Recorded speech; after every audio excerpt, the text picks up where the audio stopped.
Puji Tuhan. Selamat siang Bapak Ibu, saudara-saudara yang kasih Tuhan. Halo, selamat siang. Apa kabar siang ini? Semua aman terkendali? Kita bersyukur pada Tuhan ya, kita sudah ada pada minggu terakhir di bulan September. Minggu depan itu sudah Oktober ya. Kita bersyukur pada Tuhan, Tuhan menyertai kita hari demi hari, minggu lewat minggu, bulan lewat bulan. Ya. Dan kita bersyukur semakin ke akhir tahun ini, COVID kayaknya udah mulai menyerah karena kita sudah kebal. Saudara-saudara, bahkan katanya WHO sudah menganggap itu bukan lagi suatu masalah. Karena dianggap setiap orang sudah punya imunitas yang mumpuni sehingga ya, kita bisa kuat. Puji Tuhan saudara, sebelum kita dengar firman Tuhan ada beberapa informasi yang perlu kita simak. Ya, kita ada 4 ibadah setiap minggu di tempat ini. Saudara bisa memilih jam yang paling tepat pada saudara. 9.30, 11.14, bahkan ada jam 5 sore. Itu khusus untuk profesional muda. Mana kok nyangkut ini? Ya, pada jam 5 sore khusus bagi saudara-saudara yang berjiwa muda, walaupun sudah tua nggak apa-apa, bergabung dengan orang muda. Dan setiap kelas 9.30, 11 jam 2 disertai dengan Sunday School. Ya saudara-saudara yang punya anak, punya ponakan, punya cucu boleh dibawa. Kita ada ibadah doa setiap Jumat jam 10 malam di tempat ini, saudara bisa hadir ataupun mengikuti lewat YouTube.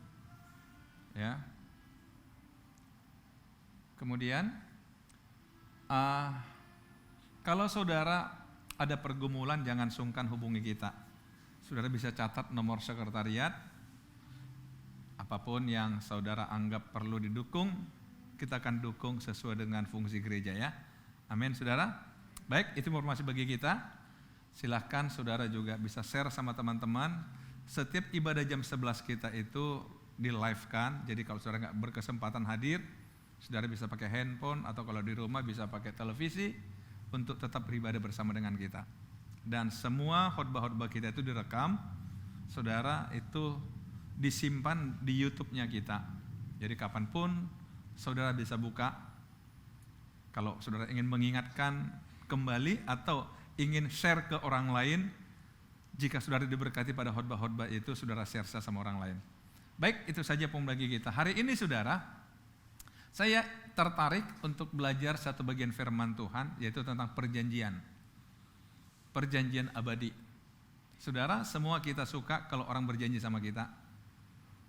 Bahkan kita mengatakan janji itu hutang, gitu ya. Orang berjanji sama kita membuat kita bersemangat. Kalau kita punya orang berjanji sama kita membuat kita termotivasi. Karena apa? Janji itu katanya membuat kita ada pengharapan. Karena ada janji yang kita tunggu.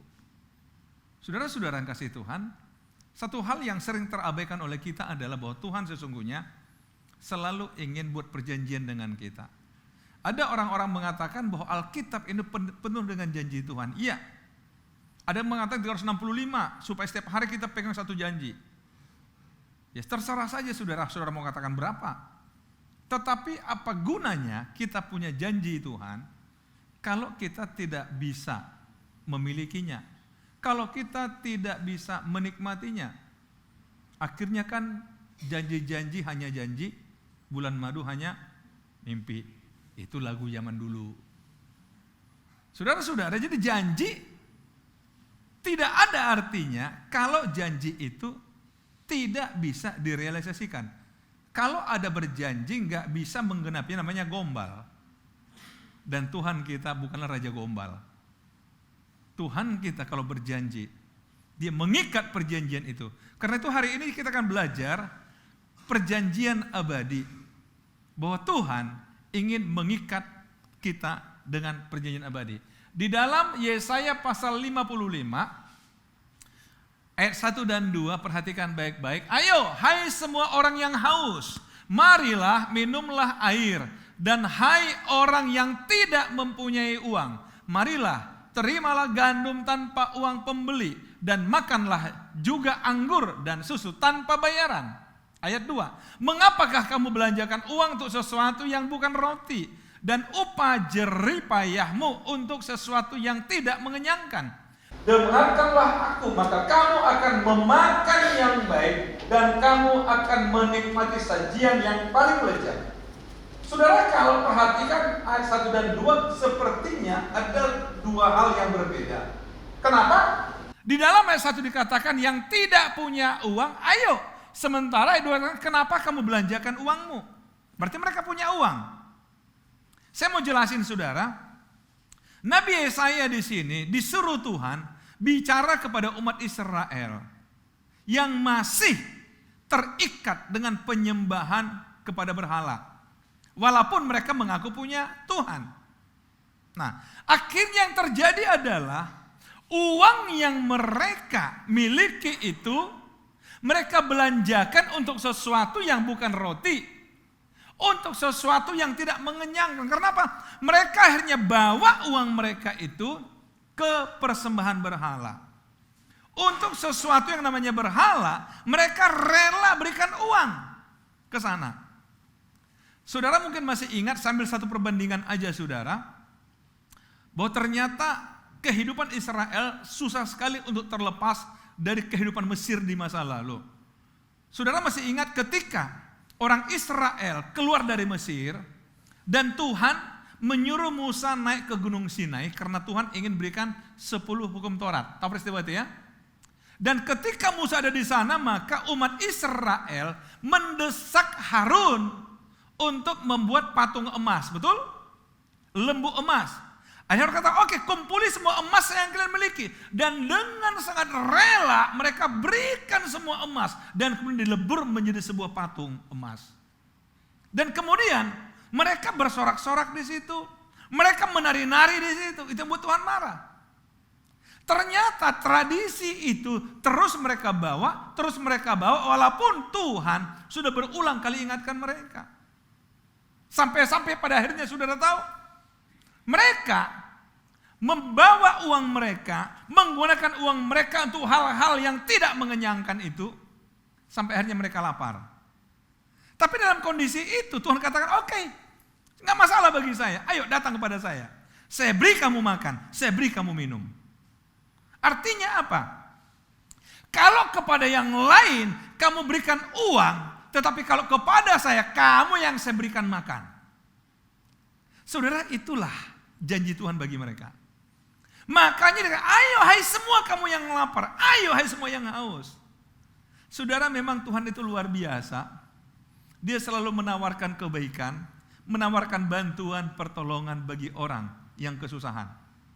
Saudara masih ingat ayat yang populer Matius 11, 28, 29? Marilah kepadaku yang letih lesu berbeban berat, betul? Seandainya kita pasang iklan yang letih lesu berberat, tolong mampir ke rumah saya, aku berikan kelegaan. Saya yakin antri orang saudara ke rumah saudara. Mau dimanapun saudara kasih alamat, dicari orang pakai Google, sekarang udah ada Google Maps. Tapi itu Tuhan kita saudara. Itu karakter Tuhan kita. Tuhan kita nggak pernah bisa diam melihat orang kesusahan. Tuhan kita nggak pernah bisa diam melihat orang sedang kesakitan. Maka ayo, datang padaku. Yang gak punya uang sekalipun datang, aku berikan kamu minum, aku berikan kamu makanan. Itulah Tuhan kita. Jadi saudara-saudara yang kasih Tuhan, ini sekaligus satu teguran tapi juga sindiran bagi umat Israel.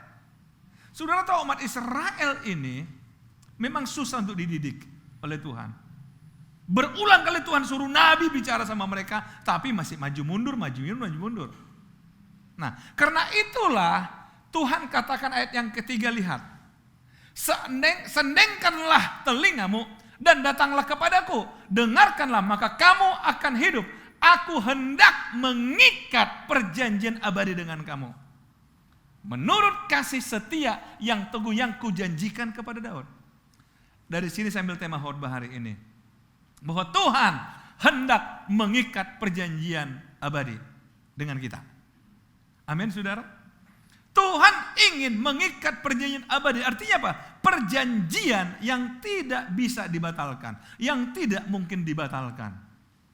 Perjanjian Tuhan dengan kita. Sekali lagi, Kalau Tuhan sekali berjanji, dia tidak tarik janjinya. Walaupun kita lemah. Saya senang lagu terakhir tadi saudara, makanya terbuka aja pada Tuhan. Kita bawa hidup kita pada Tuhan, kebenaran kita, kesalahan kita, kekhawatiran kita, serahkan sama Tuhan semua. Saudara-saudara, itu yang Tuhan mau. Sekali lagi saudara, dikatakan di sini, aku hendak mengikat perjanjian abadi denganmu. Sendengkanlah telingamu, datanglah kepadaku, dengarkanlah, maka kamu akan hidup.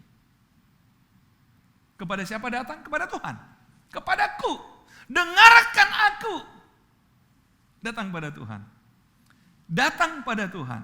Saya berharap siang ini kita sedang datang pada Tuhan untuk mengikat sebuah perjanjian dengan Tuhan. Saudara nggak usah takut, saudara. Buat janji berarti, Saudara jujur, kadang-kadang ada orang-orang yang tidak terlalu mau terlalu dekat dengan Tuhan. Karena katanya beresiko. Resiko pertama, saya kehilangan kesenangan. Nggak boleh ini dan nggak boleh itu. Nggak boleh begini dan nggak boleh begitu. Sehingga dia memilih, ya ikut Tuhan secukupnya, seadanya, sekedarnya. Saudara, itu keliru. Tuhan itu nggak boleh sekedarnya, seadanya. Perjanjian itu nggak boleh sekedarnya, seadanya. Saudara, itu kadang-kadang membuat orang nggak mau terlalu dekat dengan Tuhan. Karena dianggap Tuhan itu akan membatasi kebebasan saya. Sehingga yang kedua dianggap kalau saya ikut Tuhan, waduh saya dunia masih enak. Sayang untuk ditinggalkan. Gaya hidup dunia masih enak. Sayang kalau ditinggalkan. Saudara, ini pemikiran-pemikiran yang keliru. Saya pakai istilah begini, saudara. Kalau ada aslinya, ngapain cari yang palsu? Ngapain cari KW? Kesenangan sesungguhnya itu dalam Tuhan, saudara. Benar. Yang kita dapat di dunia itu gak seberapa dibanding kesenangan dari Tuhan. Nah, karena itu saudara, Tuhan katakan, ayo, aku hendak mengikat perjanjian dengan kamu. Menurut kasih setia yang telah kujanjikan kepada saudara. Tahu Daud? Daud itu kalau saudara baca kitab Mazmur, lebih setengah kitab Mazmur itu kan ceritanya Daud. Kehidupannya Daud, kesaksiannya Daud, bagaimana Tuhan menjaga dia, bagaimana Tuhan menolong dia, bagaimana Tuhan memelihara dia dalam segala kondisi. Artinya Tuhan mengatakan begini, sebagaimana aku lakukan pada Daud, aku ingin juga lakukan pada kamu. Kalau aku menunjukkan kepada Daud sebagai sebuah bukti bahwa aku Tuhan yang mampu lakukan apapun, hal yang sama juga aku ingin lakukan bagi kamu. Jadi saudara, mengikat perjanjian dengan Tuhan itu keuntungannya kepada kita, kerugian gak ada. Kita akan belajar saudara. Daud sampai mengatakan apa? Hanya dekat Allah saja aku tenang. Coba, hanya dekat Allah saja aku tenang. Bahkan dia mengatakan, sekalipun aku dalam lembah bayang-bayang maut, lembah kekelaman, lembah kematian, aku gak takut. Sebab engkau besertaku. Jadi saudara, orang yang terikat perjanjian dengan Tuhan, Tuhan bertanggung jawab 100% untuk hidupnya. Bisa katakan amin? Bukankah ini kabar baik bagi kita saudara? Kabar baik. Aku akan mengikat perjanjian abadi dengan kamu. Aku akan mengikat perjanjian abadi dengan kamu. Syaratnya adalah kewajiban kita. Kan kalau perjanjian ada kewajiban dan haknya ya. Ya, yang suka buat perjanjian sini ada notaris yang paling tahu masalah perjanjian. Tapi saya coba lihat dalam Yesaya 55 ini saudara, ternyata saya belajar iya ya. Yang Tuhan mau adalah carilah Tuhan. Selama ia berkenan ditemui, berserulah kepadanya selama ia dekat. Bagaimana mungkin Tuhan buat perjanjian pada kita kalau kita nggak mau cari Tuhan, kalau kita nggak mau dekat dengan Tuhan? Nggak mungkin saudara, nggak mungkin. Maka Tuhan katakan, ayo kalau kalian mau berjanji sama aku, kita buat perjanjian, ayo cari saya. Selama ia berkenan ditemui. Saudara mungkin bertanya, apa mungkin Tuhan tidak berkenan ditemui? Mungkin. Tuhan itu punya batas-batas kemurahan, saudara. Artinya begini, Ketika Tuhan kasih kita waktu dekat dengan Dia, mari kita dekat. Seringkali yang terjadi begini saudara, sama seperti Israel. Begitu dia sulit, begitu dalam kesusahan baru teriak sama Tuhan. Tapi ketika senang melupakan Tuhan. Itu gaya Israel. Itu gaya Israel. Kalau susah marah-marah sama Tuhan. Kenapa? Tapi ketika senang, nggak peduli sama Tuhan. Itu gaya Israel saudara. Tapi Nabi Yesaya mengatakan, cari Tuhanlah. Mumpung dia masih berkenan ditemui. Berserulah kepadanya, mumpung dia masih dekat. Berseru, ini yang Tuhan mau. Cari Tuhan, berseru kepada Tuhan. Kemudian yang kedua, baiklah orang fasik meninggalkan jalannya. Dan orang jahat meninggalkan rancangannya. Baiklah ia kembali kepada Tuhan, maka dia akan mengasihaninya. Dan kepada Allah kita sebab ia memberi pengampunan dengan limpahnya. Saudara-saudara, baiklah kita kembali kepada Tuhan. Dalam Alkitab itu selalu ada, berulang kali mungkin saudara dengar kata namanya pertobatan. Saudara tahu arti pertobatan itu adalah berbalik arah. Itu namanya bertobat. Jadi berbalik artinya kalau tadinya saya menghadap ke sini, maka saya berbalik arah. Yang tadinya Tuhan di sini duniawi, hal-hal yang dibenci sama Tuhan, saya masih menghadap sini. Masih berjalan menurut jalannya Dia. Artinya berbalik kepada Tuhan, ya berbalik. Ikuti Tuhan. Ikuti Tuhan. Bisa ditangkap saudara? Jadi jangan sampai saudara, hidup kita kan seringkali hanya maju mundur. Artinya begini, oke, hari ini saya berbalik pada Tuhan. Tapi kemudian, waktu itu balik lagi ke sana. Melangkah 2 langkah. Akhirnya, balik lagi ke sana. Artinya hidup saudara cuma di situ aja. Nggak sampai kemana-mana. Karena saudara mutar-mutar di situ. Ini kegagalan kita sebagai anak Tuhan. Harusnya, begitu kita akan saya ikut Tuhan, teruslah ikut Tuhan. Barulah saudara akhirnya menikmati indahnya ikut Tuhan. Jangan on off saudara ikut Tuhannya. Bisa ditangkap saudara? Kalau ikut Tuhan, serius ikut Tuhan. Barulah perjanjian ini, nanti kita akan lihat apa sih manfaatnya. Tapi meninggalkan jalannya orang fasik itu artinya apa? Tahu ada Tuhan tapi sengaja nggak mau tahu adanya Tuhan. Orang fasik. Sengaja melakukan hal yang tidak menyenangkan Tuhan. Orang fasik. Nah, kemudian dikatakan begini. Mengapa kita harus tinggalkan jalan kita? Mengapa harus tinggal rancangan? Sebab rancanganmu bukanlah rancanganku. Dan jalanmu bukanlah jalanku. Demikianlah firman Tuhan. Seperti tingginya langit dari bumi, demikianlah tingginya jalanku dari jalanmu. Dan rancanganku dari rancanganmu. Saudara masih ingat berapa minggu yang lalu saya khotbah tentang hidup di jalan Tuhan? Masih ingat? Halo? Ada yang ingat? Hidup jalan Tuhan? Nggak ingat ya? Biasa rumusnya kan banyak belajar banyak lupa. Sedikit belajar sedikit lupa. Tidak belajar tidak lupa. Saudara yang mana? Tapi nggak apa-apa, nanti pulang coba ya, pulang cari di YouTube khotbah di tanggal berapa saya lupa, tapi hidup di jalan Tuhan. Karena semua khotbah kita sebagaimana saya katakan tadi itu semua tersimpan dalam YouTube. Di jalan Tuhan itu saudara menarik. Maka dikatakan, jalanmu bukan jalanku. Sering kita meminta Tuhan berpindah ke jalan kita. Nggak mungkin saudara Tuhan mau pindah ke jalan kita. Yang Tuhan mau kita pindah ke jalannya Tuhan. Nggak mungkin Tuhan mengikuti rancangan kita. Yang Tuhan mau adalah kita mengikuti rancangan Tuhan. Karena apa? Karena dikatakan dalam Alkitab, seperti tingginya langit dan bumi, demikianlah tinggi jalanku dari jalanmu, dan rancanganku dari rancanganmu. Jadi nggak mungkin saudara meminta Tuhan mengikuti jalan saudara. Nggak mungkin. Nggak mungkin. Kalau saya boleh ulangi lagi khotbah saya berapa minggu lalu, saudara, hidup jalan Tuhan. Ada 3 keuntungan saya katakan setidaknya, sekurang-kurangnya 3 keuntungan. Yang pertama adalah Tuhan membentengi kita karena Dia jadi perisai bagi kita. Kalau kita jalan Tuhan, masih ingat? Yang kedua, Tuhan buat jalan kita rata. Sehingga kita gak akan tersandung, gak akan jatuh. Segala yang akan membuat kita berpotensi jatuh, disingkirin sama Tuhan. Dan yang ketiga, Tuhan melatih kita untuk berperang menghadapi hidup ini. Itu jalannya Tuhan. Karena itu saudara, Tuhan katakan, ayo kembali ke jalanku. Ayo kembali. Karena jalanmu bukan jalanku, rancanganmu bukan rancanganku. Saudara-saudara, kenapa kita capek di hidup ini? Karena kita berjuang sendiri. Kenapa capek di hidup ini? Karena kita bertarung seorang diri dengan segala kekuatan kita.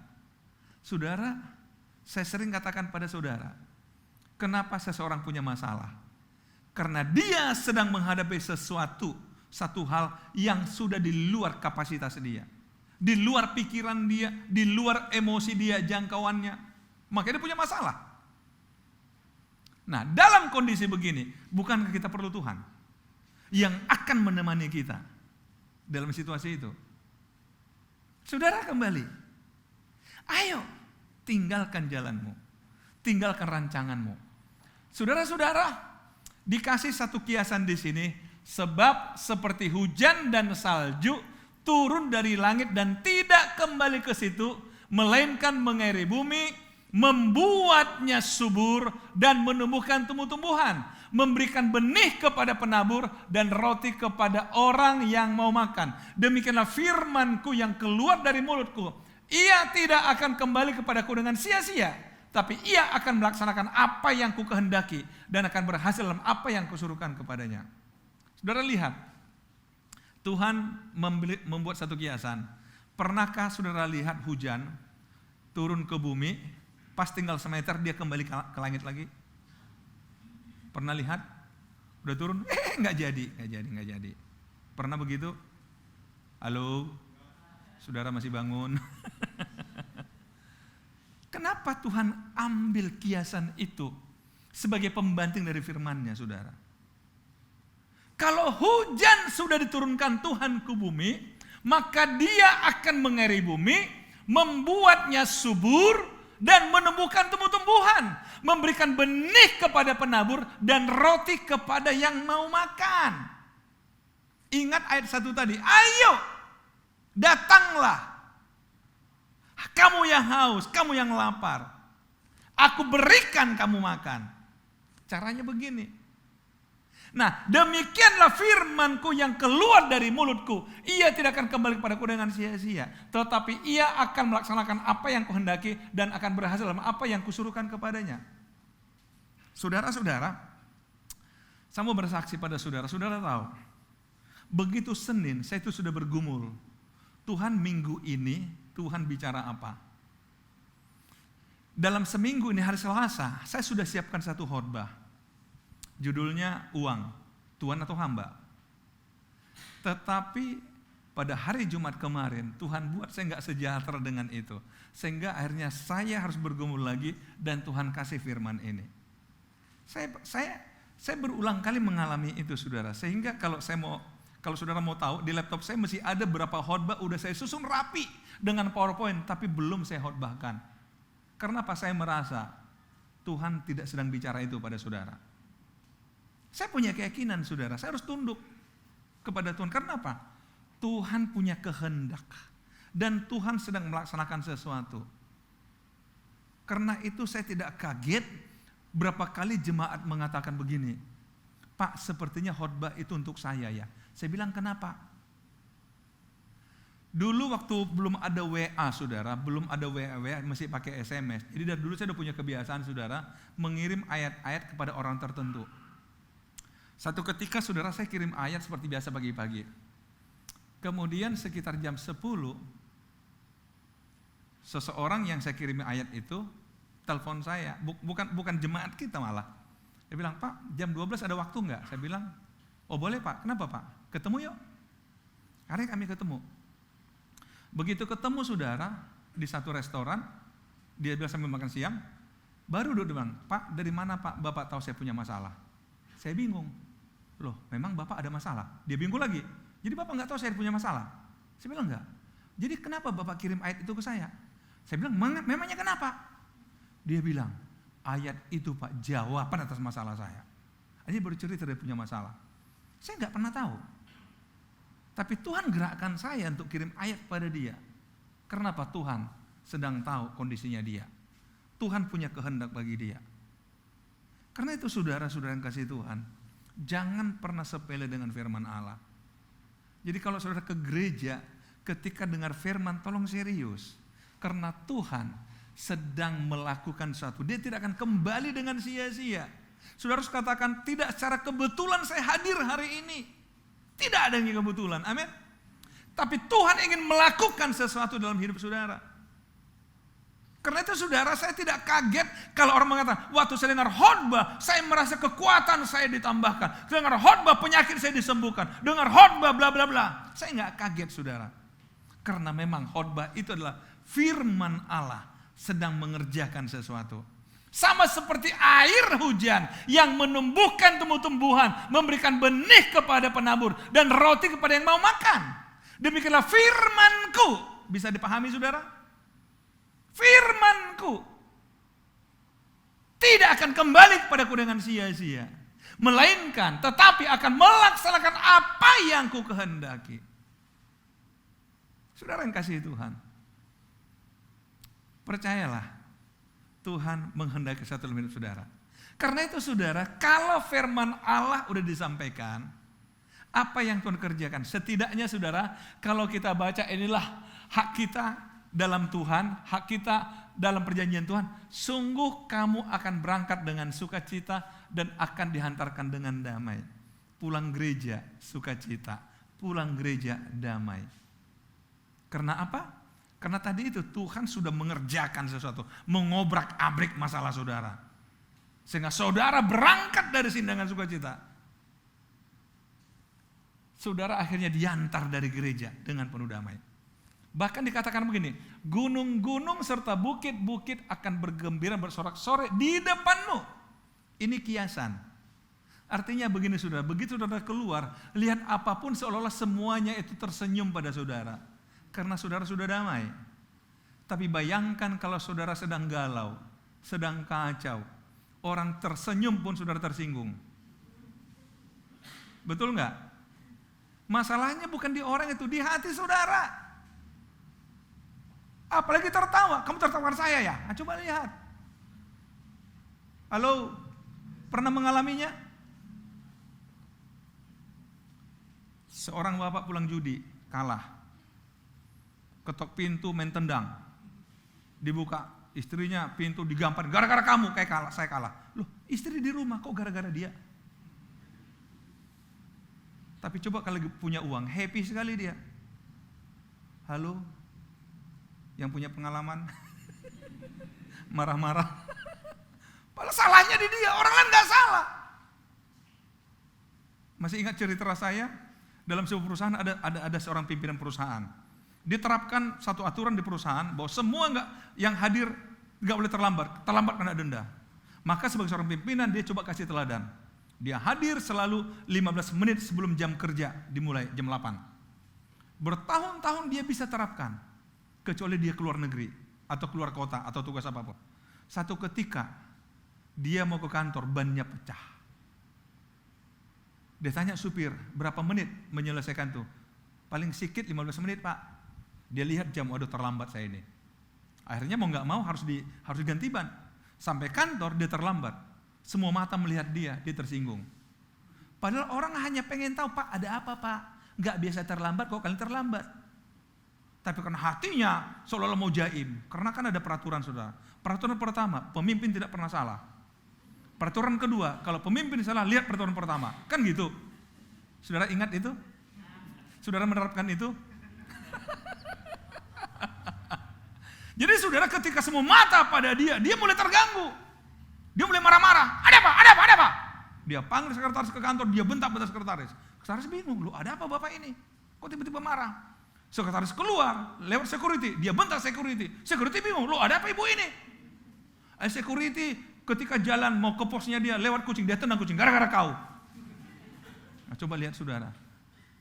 Itulah hidup. Masalahnya di mana? Di dianya. Karena itu saudara-saudara bukan luar biasa, kalau siang ini saudara berangkat dari gereja dengan sukacita, dihantarkan dengan damai. Apa saudara gak kepengen? Lihat, gunung-gunung, semua yang kita lihat rasanya tersenyum kepada kita. Pohon-pohon bertepuk tangan. Kenapa? Rasanya aduh happy sekali hidup ini. Bahkan gak sampai di situ, ini bicara bicara pekerjaan, bicara bisnis ini saudara. Sebagai ganti semak duri akan tumbuh pohon sanobar. Semak duri ini tidak pernah kita sukai. Nggak pernah orang buat ucapan syukur gara-gara ladangnya penuh semak duri. Nggak pernah. Nggak pernah kata puji Tuhan, ladangku penuh semak duri. Nggak pernah. Kalau ada buat begitu orang bilang kamu sehat. Betul? Nggak pernah. Tapi bayangin semak duri diganti dengan sanobar. Sanobar salah satu pohon jenis pinus yang dipakai, yang disuruh Tuhan dipakai Salomo untuk buat bait Allah. Salah satu bagian pakai sanobar. Artinya bayangin kalau saudara punya kebun tadinya semak duri, tiba-tiba pohon-pohon sanobar. Bukankah itu sukacita luar biasa? Bisnis saudara yang tadinya bermasalah, tapi Tuhan perbaiki menjadi sanobar. Gak sampai di situ saudara, ganti kecubung akan tumbuh pohon murad. Kecubung itu memang dulu sejenis obat, tetapi kalau tidak hati-hati menjadi racun. Jenis bunga. Diganti dengan murad, katanya murad ini dulunya bahan baku alat kosmetik. Bahkan kayunya itu katanya bisa jadi wangi-wangian, pengharum ruangan dan sebagainya. Saya nggak tahu bagaimana caranya. Saudara-saudara, bayangkan kecubung yang nggak ada harga berganti menjadi murad. Bukankah luar biasa yang Tuhan kerjakan bagi orang yang mengikat perjanjian dengan Tuhan? Bahkan dikatakan, dan itu akan terjadi sebagai kemasyuran bagi Tuhan, sebagai tanda abadi yang tidak akan lenyap. Kembali diulangi, sebagai tanda abadi yang tidak akan lenyap. Kalau Tuhan berjanji, Tuhan akan menggenapi. Kalau Tuhan berjanji, Dia akan melakukan. Kalau Tuhan berfirman, maka Dia akan melakukan. Karena firman Allah tidak pernah gagal. Amin saudara. Biarlah siang hari ini saudara pulang dengan sukacita, pulang dengan damai sejahtera. Karena saudara sudah punya janji Tuhan. Kalaupun siang ini saudara belum melihat bagaimana Tuhan mengubah segalanya, setidaknya pulang dengan pengharapan. Saudara pegang janji Tuhan. Amin. Tuhan Yesus memberkati kita.